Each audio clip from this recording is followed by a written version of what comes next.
Welcome back everyone. This week I am again going to cover some of the ports for the ReiHEN competition. So first I wanted to start with the IsTom games that were ported by ReiHEN. Games that were subject to a bit of silly controversy since they were released, but that was covered in a previous video, so we're not going to worry about that today. The first game we're going to talk about is Flappy Neon, or Neon? I don't know how to say it. So this game is a Flappy Bird clone. You play with the touchscreen, just tapping the screen, and the cat moves up. And as you stop tapping, the cat falls. The goal is to move through the pipes. Pretty standard Flappy Bird stuff. The music is a little catchy and can be kind of annoying after more than 30 seconds, but the port is competent and it does exactly what it's supposed to do. It's a Flappy Bird clone. The next game is Neon Cat Lost in Space. This one is more of an endless runner where you run around eating food. Different platforms have different sort of abilities and restrictions, such as ice that makes you slide around, a sticky floor to where you can't jump, that sort of a thing. The game features the same music from the Flappy Neon Cat game and is played with the touchscreen. Again, it's fine for what it is, just one of those Android or iOS games that you see on the store. They're kind of goofy and does exactly what it's supposed to do. Then afterwards we have Rocky Castle and Rocky Castle 2. I'm going to bundle these two together since they're essentially the same game. So these games aren't actually played with the touchscreen, at least they don't have to be. You can actually use the control pad to play the game to move back and forth. The game is a relatively simple platformer as there is no actual jump button, it's more or less about timing. And while the graphics do look really good, it's not really something that's quite my cup of tea, as I prefer platformers with either a jump mechanic or something else that propels you up and things that aren't really timing based. And then a game that's sort of in the same vein, but actually even a bit more simplified, is Relic Looter. Personally, I think Relic Looter actually looks a little bit better than the Rocky Castle games, but the game actually has a little bit less depth, as you are not able to move backwards, and exclusively uses the touchscreen. This game allows you to hold on to the touchscreen to continuously move forward. In a way, the game sort of feels like my baby's first platformer, as the mechanics are rather simplified. Then there's the game Rolling Down, which is a physics-based puzzle game. The goal of the game is to get these emojis down to the very bottom and preserving as many as possible. I've never really been a fan of these physics-based puzzle games, so things like Angry Birds and some of those other ones never really clicked with me. But I think if you're a fan of physics-based puzzle games, this likely would be a simple pick-up-and-play game that you would probably get some sort of enjoyment out of.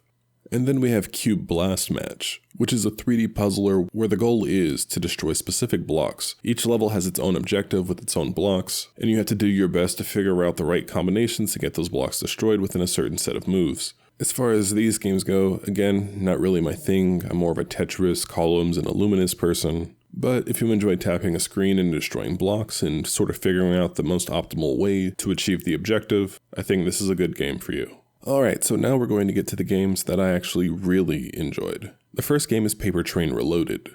Now, Paper Train Reloaded is a puzzle strategy sort of game where you have these trains on tracks that intersect with each other, and you have a stop mechanic to pause the trains to prevent crashes, but the catch is, when a train is stopped, another train coming up behind it can hit it from the rear, causing another crash. So it's up to you to time the sequence between the trains of when gates open and close to get every train to its destination without a crash. I found this game to be very enjoyable, very addictive, hard to play on the PSTV, but easy to pick up and play on your PlayStation Vita. The only downside I really have with this game is the speed up mechanic and having to use that in order to get 3 stars on a particular level. Having to balance the open and close with speeding up time, it sort of annoys me. I wish getting 3 stars didn't hinge on actually speeding up time.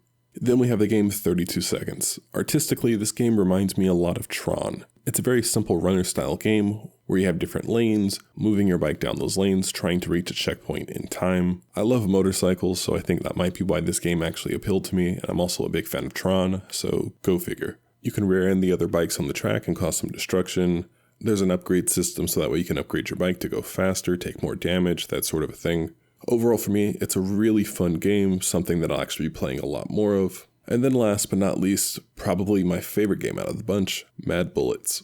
So Mad Bullets is the type of game that I've been wanting to see on the Vita since day one. And the only game that we have in the genre is Galgun, which focuses more on fan service rather than gameplay, and it's really just not for me. And I always felt it was a bit of a disservice since we have sticks, we have motion controls, and we have a touchscreen, giving players 3 ways to potentially play these on-rail shooters. Now, this game is limited to the touchscreen, and I think that's largely because it's an Android port and it's probably not possible to put in physical and motion controls, as they weren't natively in the game to begin with. But for this game, the action is quick, the sound effects are good, the graphics are good, the pacing does provide a challenge, and there's quite a few different difficulty modes to play. Now, the game doesn't blow me out of the water. Of course, I like things like Time Crisis and House of the Dead more, but I think this is a very solid rail shooter, especially something that was ported from Android devices. Now, as far as frame rate goes, most of these games play pretty much without a hitch. 32 seconds lags a bit, and so does rolling down when you have a lot of emojis on the screen, but everything else is pretty solid. The load times for Mad Bullets and Neon Cat Lost in Space can be kinda long, but once you get the games going, they're really quick to jump back into. So for next week, I'm going to cover some more of the ports. This week, I wanted to just leave it to the IsTom games, as since there's so many of them, I felt that it was best just to bundle them in their own video, especially since many of them are really quick pick up and play style games. Anyways, that's it for today. Thanks for watching, and thanks for your time.